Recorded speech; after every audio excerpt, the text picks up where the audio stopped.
Pada video kali ini, kami dari kelompok 2 akan mempersembahkan video survei lalu lintas kami kepada Pak Ami Wadu, STMT, selaku dosen rekayasa lalu lintas untuk melakukan survei lalu lintas kami.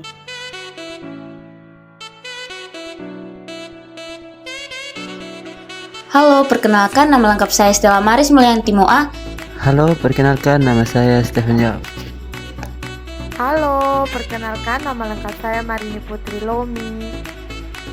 Halo, nama saya Sufa Adonis. Halo, perkenalkan nama saya Randi Pertamadano. Dan saya Marianus Rivalmanos.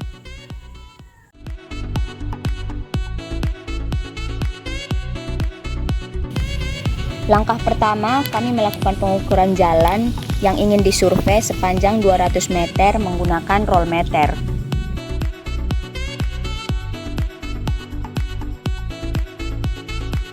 Berikut untuk menghitung kecepatan arus lalu lintas digunakan stopwatch untuk mengetahui waktu tempuh kendaraan pada pegal jalan 50 meter yang sudah diukur sebelumnya.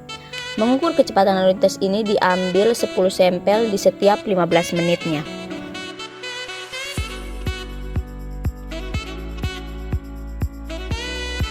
Untuk menghitung jumlah kendaraan pada ruas kanan dan kiri, kami menggunakan metode manual.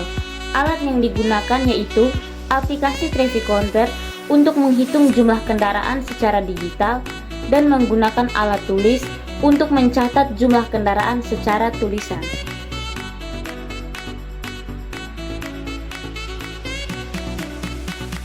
Untuk hambatan samping terdiri dari pejalan kaki, kendaraan parkir atau berhenti, kendaraan masuk atau keluar. Untuk hambatan samping, menghitung jumlah kendaraan melambat ruas kiri dan kanan. Pada survei ini menggunakan dua metode, yaitu traffic counter dan alat tulis. Traffic counter digunakan untuk menghitung kendaraan sepeda motor dan kendaraan ringan, sedangkan alat tulis digunakan untuk menghitung kendaraan berat.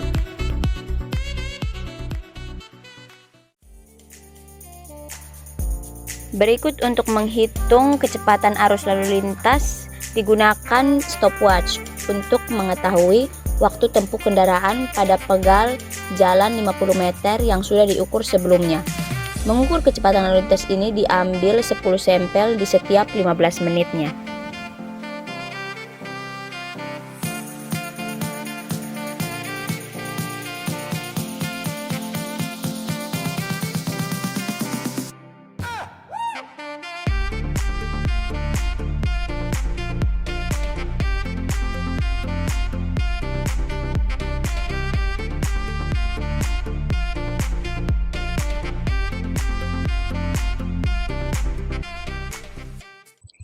Baik, perkenalkan nama lengkap saya Stella Maris Mulyanti Moa, NIM 212371654, kelas 5 PJC.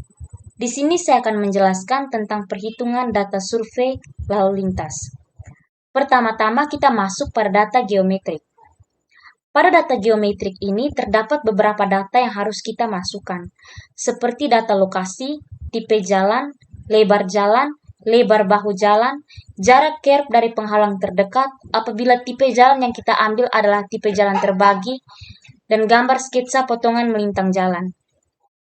Untuk lokasi, di sini kami mengambil lokasi di Jalan Jenderal Soeharto, Naikoten 1, Kecamatan Kota Raja, Kota Kupang, tepatnya di depan Hotel Sylvia. Tipe jalan dari lokasi kami adalah 2 jalur 2 lajur terbagi. Lebar jalan 8 meter, lebar bahu 1 meter, dan jarak kerb dari penghalang terdekat adalah 30 cm.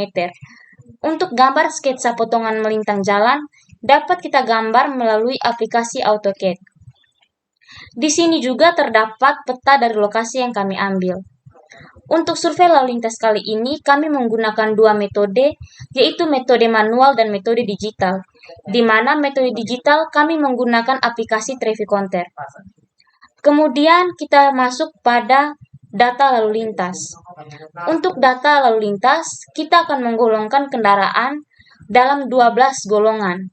Pertama, sepeda motor, yang kedua, jeep atau sedan, yang ketiga, angkutan penumpang sedang, yang keempat, pick up, mikrotruk, dan mobil hantaran, 5A bus kecil, 5B bus besar, 6A truk ringan 2 sumbu, 6B truk sedang 2 sumbu, 7A truk 3 sumbu, 7B truk gandengan, 7C truk semi-trailer, 8 kendaraan tidak bermotor.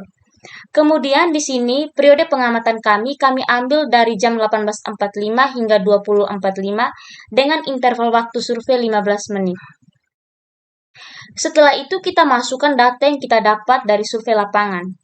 Kemudian kita akan menghitung total kendaraan per 15 menit dengan cara sum jumlah kendaraan tiap golongan kendaraan dalam interval waktu 15 menit, kemudian enter. Lakukan hal yang sama untuk 15 menit berikutnya hingga selesai. Karena tipe jalan yang kami ambil adalah 2 lajur 2 jalur, maka di sini kami menghitung total kendaraan per 15 menit pada jalur kiri dan jalur kanan. Setelah menghitung total kendaraan per 15 menit, kita akan membuat grafik arus lalu lintas. Di sini terlihat grafik arus lalu lintas kendaraan arah kiri dan grafik arus lalu lintas kendaraan arah kanan. Setelah itu kita menghitung hambatan samping. Pada hambatan samping ada 4 golongan, yaitu pejalan kaki, parkir atau kendaraan berhenti, kendaraan masuk atau keluar, dan kendaraan melambat. Setelah kita masukkan data yang kita dapat, kita akan menghitung total KHS. Di mana total KHS-nya kita sum jumlah pejalan kaki, parkir atau kendaraan berhenti, kendaraan masuk atau keluar, dan kendaraan melambat pada interval waktu 15 menit. Kemudian enter. Setelah itu kita akan membuat grafik hambatan samping, arah kiri dan arah kanan. Baik, di sini kita akan lanjutkan dengan perhitungan kecepatan. Pada perhitungan kecepatan, pertama-tama kita akan menentukan penggal jalan. Untuk menentukan penggal jalan, kita harus mengetahui berapa kecepatan kendaraan yang melewati bentangan macet 200 meter. Di sini karena kecepatan kendaraan yang melewati bentangan 200 meter yang kami dapatkan pada survei adalah 40 km per jam, maka penggal jalan kami adalah 50. Dapat lihat pada materi ini. Kemudian ada 3 golongan kendaraan pada perhitungan kecepatan, yaitu sepeda motor, kendaraan ringan, dan kendaraan berat. Lalu periode pengamatan pada survei ini kami mengambil jam dari 18.45 sampai 20.45 dengan 10 sampel per jenis kendaraannya. Setelah data di lapangan kita dapat, sini kita memasukkan datanya, kemudian kita menghitung rata-rata. Dengan cara average, sampel pertama sampai sampel 10 pada interval waktu 15 menit. Lakukan hal yang sama hingga 15 menit terakhir. Untuk kendaraan ringan dan kendaraan berat, juga digunakan rumus yang sama.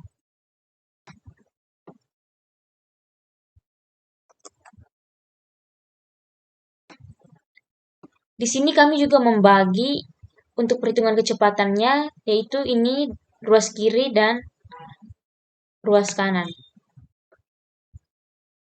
Untuk perhitungan ruas kanan juga sama. Kemudian kita akan mengkonversikan dari detik menuju kilometer per jam dengan cara sampel pertama pada 15 menit pertama dibagi dengan penggal jalan dikali 3.600 dibagi 1.000. Untuk sampel kedua juga sama. Lakukan hal yang sama hingga selesai. Kemudian kita menghitung rata-ratanya dengan cara average sampel pertama sampai sampel 10.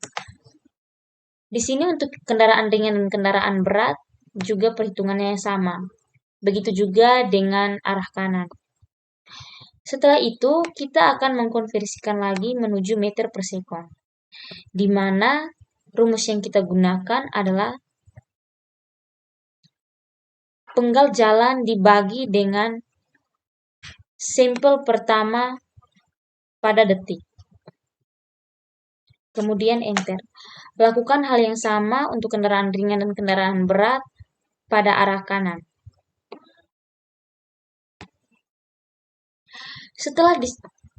Setelah kita menghitung kecepatan, kita akan menghitung fluktuasi kecepatan jam puncak. Di sini kami mengambil jam puncak dari 1915 hingga 2015. Untuk sepeda motor, kita mengambil rata-rata dari kecepatan pada sepeda motor untuk jam puncak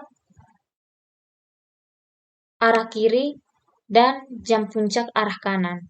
Kemudian enter.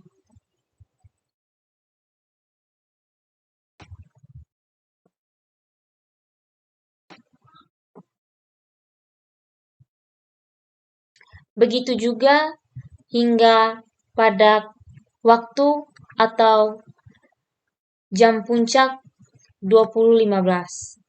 Untuk kendaraan ringan di sini kami mengambil rata-rata dari kecepatan kendaraan ringan pada jam puncak arah kiri dan arah kanan.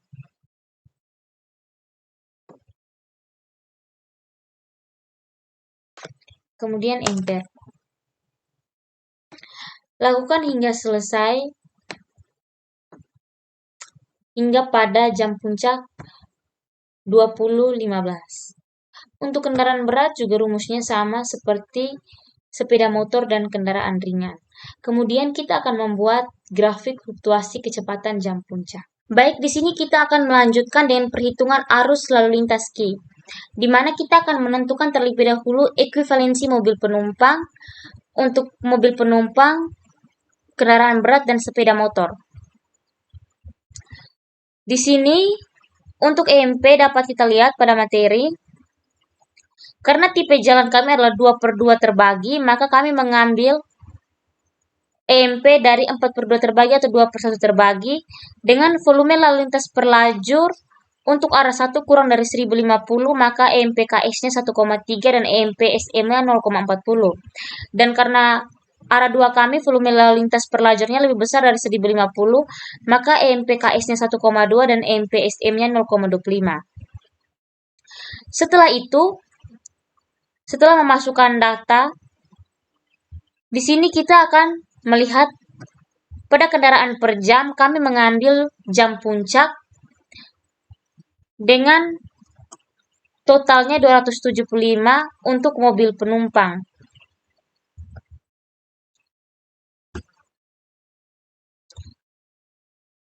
Untuk mobil penumpang, golongan kendaraannya adalah golongan 2, golongan 3, dan golongan 4.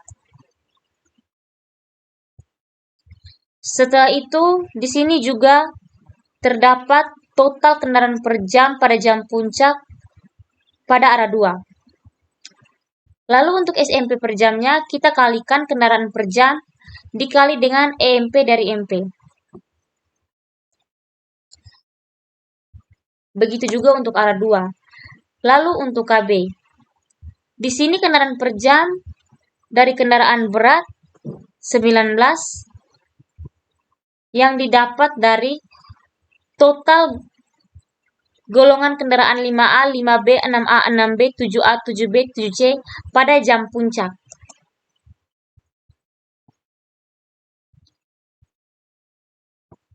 Dan ini pada arah 2. Lalu untuk SMP per jamnya, kendaraan per jam dikali dengan EMP KB. Lakukan hal yang sama untuk arah 2.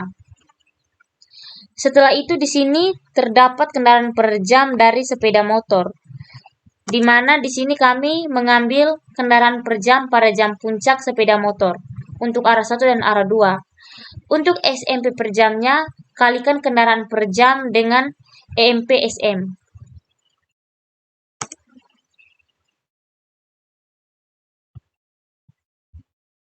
Setelah itu di sini kita jumlahkan kendaraan per jam arah 1 arah 2.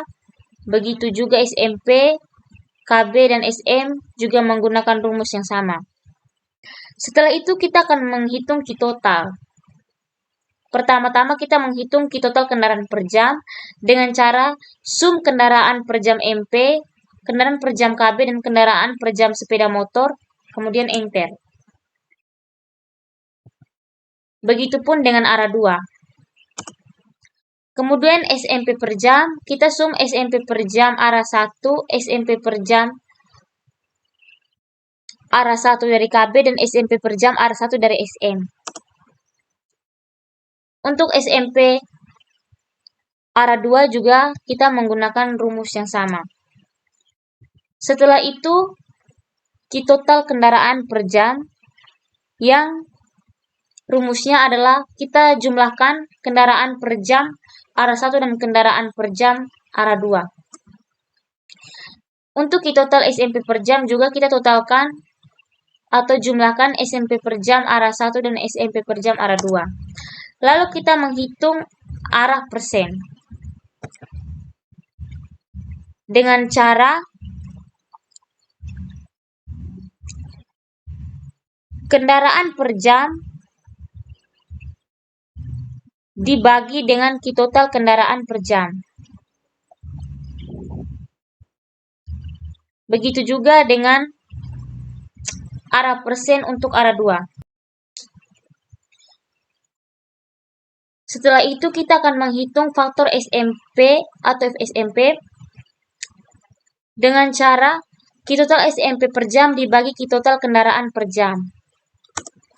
Setelah itu untuk pemisah arah PA dapat kita lihat pada arah persen. Di sini kami mendapatkan arah 1 42,38 dan arah 2 57,62. Maka PA-nya adalah 65 sampai 35. Untuk FCPA sama dengan 0,91. Baik, di sini kita akan masuk pada perhitungan kelas hambatan samping. Pertama-tama kita akan menentukan terlebih dahulu bobot dari golongan hambatan samping. Dapat kita lihat di sini. Untuk pejalan kaki di badan jalan yang menyeberang 0,5. Untuk kendaraan umum dan kendaraan lain yang berhenti 1,0. Untuk kendaraan keluar atau masuk sisi atau lahan samping jalan 0,7. Dan untuk arus kendaraan lambat sama dengan 0,4. Kemudian frekuensi. Frekuensi didapatkan dari total hambatan samping pergolongan pada periode pengamatan. Seperti ini.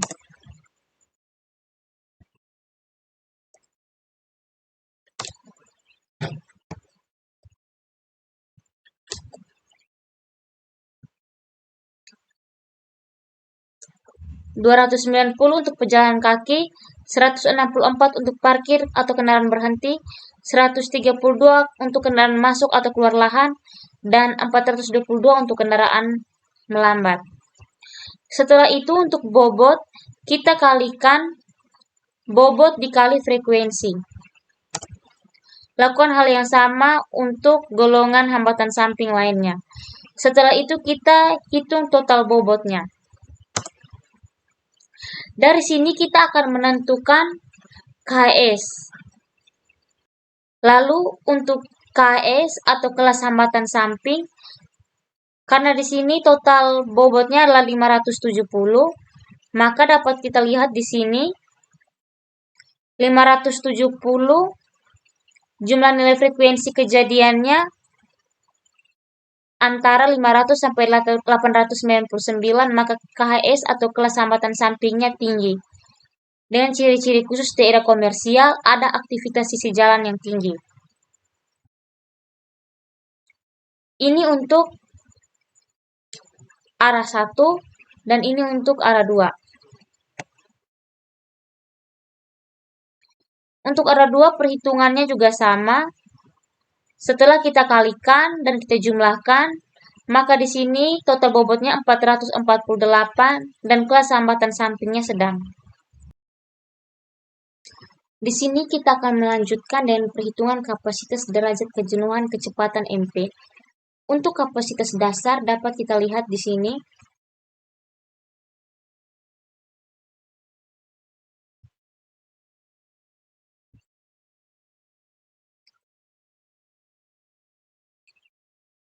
Karena tipe jalan kami adalah 2/2 terbagi, maka kami memilih channelnya 1700.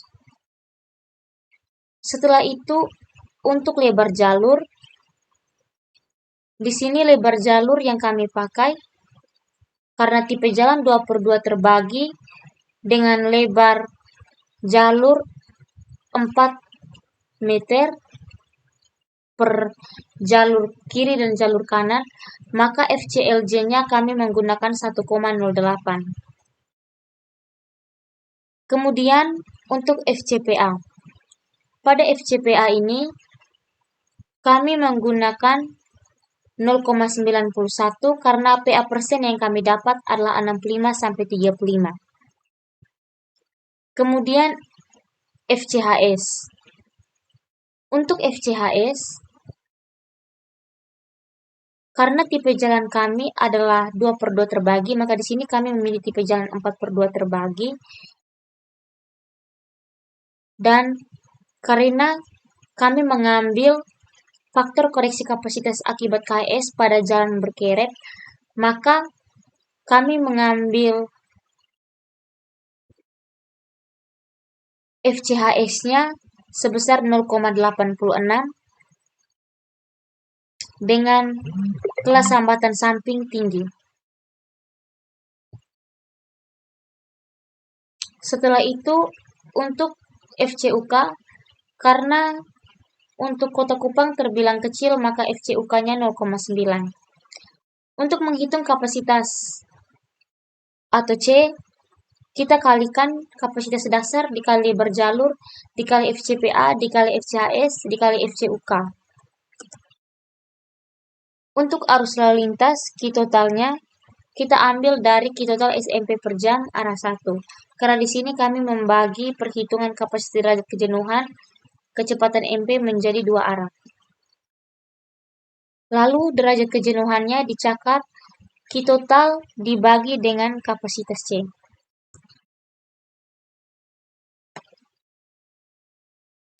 Untuk arah 2 perhitungannya sama. Setelah itu, di sini saya akan menjelaskan tentang kinerja lalu lintas.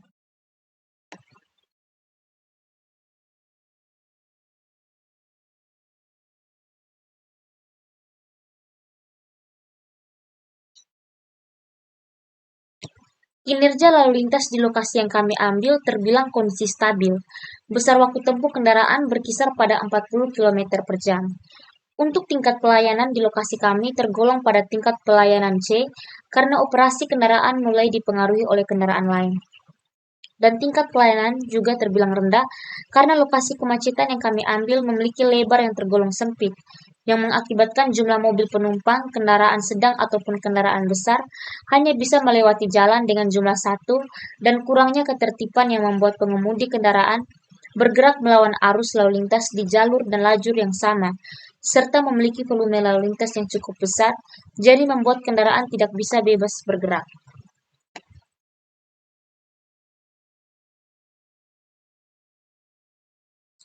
Lalu untuk kapasitas. Kapasitas adalah sebagai arus maksimum melalui suatu titik di jalan yang dapat dipertahankan per satuan jam pada kondisi tertentu. C adalah kapasitas segmen jalan yang sedang diamati dengan satuan SMP per jam. Jika kondisi segmen jalan berbeda dari kondisi ideal, maka nilai C harus dikoreksi berdasarkan perbedaan terhadap kondisi idealnya dari lebar jalur atau jalur lalu lintas, pemisah arah pada jalan berbahu atau tidak berbahu, dan ukuran kota. Dengan rumus C sama dengan C0 kali FCLJ kali FCPA kali FCHS kali FCUK. C0 adalah kapasitas dasar kondisi segmen jalan yang ideal dengan satuan SMP per jam. FCLJ adalah faktor koreksi kapasitas akibat perbedaan lebar jalur atau jalur lalu lintas dari kondisi idealnya. FCPA adalah kondisi faktor koreksi kapasitas akibat pemisahan arah lalu lintas dan hanya berlaku untuk tipe jalan tak terbagi. FCHS adalah faktor koreksi kapasitas akibat kondisi KS pada jalan yang dilengkapi bahu atau dilengkapi kerep dan trotoar dengan ukuran yang tidak ideal. FCUK adalah faktor koreksi kapasitas akibat ukuran kota yang berbeda dengan ukuran kota ideal. Di sini kita dapat melihat penggolongan FCLJ yang dilihat dari lebar jalur dan tipe jalan.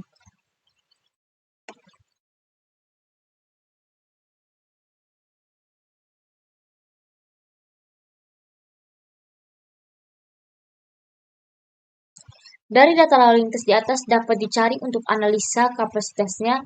Diketahui 2 jalur, 2 lajur dengan kerep. Periode 1945 sampai 2045 dari arah timur, total kendaraan terbanyak C0 sama dengan 609.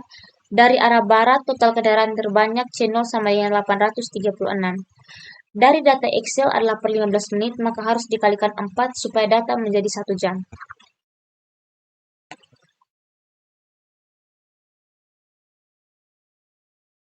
Jadi total kendaraannya sama dengan untuk timur 2436, untuk barat 3344. Sekian penjelasan perhitungan data survei lalu lintas dari saya. Terima kasih.